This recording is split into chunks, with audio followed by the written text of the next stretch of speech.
बिहार की सियासत में घमासान मचा हुआ है। एनडीए के अंदर जेडीयू बीजेपी आमने सामने ही, वहीं वीआईपी और हम पार्टी ने बीजेपी के खिलाफ मोर्चा खोल रखा है। एमएलसी सीटों को लेकर भी जो है घमासान मचा हुआ है। इसी बीच वीआईपी के राष्ट्रीय अध्यक्ष मुकेश सहनी ने एक बयान देकर बिहार की सियासत में खलबली मचा दी। उन्होंने कहा कि आने वाले वक्त में जब 24 सीटों पर स्थानीय प्राधिकार कोटे से एमएलसी का चुनाव होगा तो हम 24 सीटों पर अपना उम्मीदवार उतारेंगे।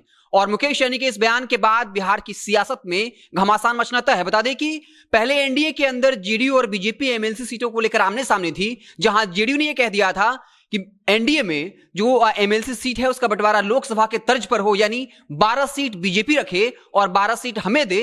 हम 2 सीट उसमें से हम पार्टी को देंगे और बीजेपी 2 सीट वीआईपी को दे।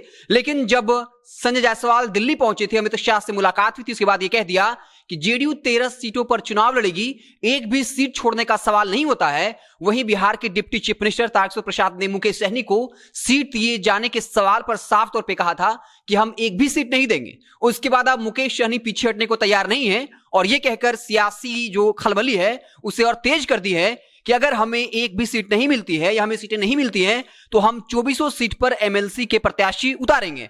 अब साफ तौर पे बीजेपी और वीआईपी के रिश्ते काफी तल्ख हो रहे हैं। बता दें कि एमएलसी के जो खुद विधायक हैं राजू सिंह, उन्होंने यह कह दिया था कि हम बीजेपी के साथ हैं। और यह कहा जाता है कि वीआईपी के जो 4 एमएलए जीते हैं वो सिंबल भले ही वीआईपी का था, लेकिन वो तमाम प्रत्याशी वो बीजेपी के नजदीकी बताए जाते हैं। इसलिए बीजेपी वीआईपी के राष्ट्रीय अध्यक्ष मुकेश सहनी को भाव नहीं दे रही है।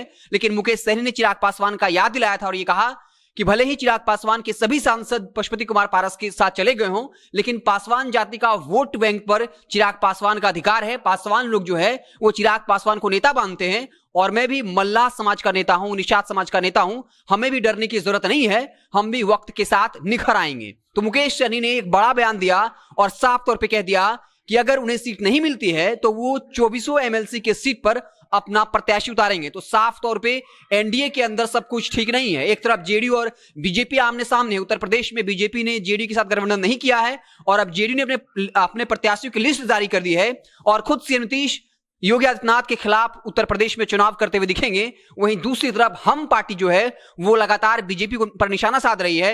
अब वीआईपी ने भी खुले तौर पे जो है मोर्चा ले लिया है और साफ तौर पे हम पार्टी ने भी वीआईपी का समर्थन किया था और यहां तक कह दिया था कि वीआईपी के राष्ट्रीय अध्यक्ष मुकेश सहनी गठबंधन दल के एक माने नेता हैं और उनकी बेइज्जती बर्दाश्त नहीं की जाएगी। तो वाकई में क्या जिस तरह की परिस्थितियां बिहार में बन रही है, आने वाले वक्त में बिहार में खेला होगा। आरजेडी दूसरी तरफ यह दावा कर रही है कि तेज यादव जल्द ही जो है बिहार का मुख्यमंत्री बनेंगे और सीएम नीतीश को अपना बोरिया बिस्तर समेटना होगा।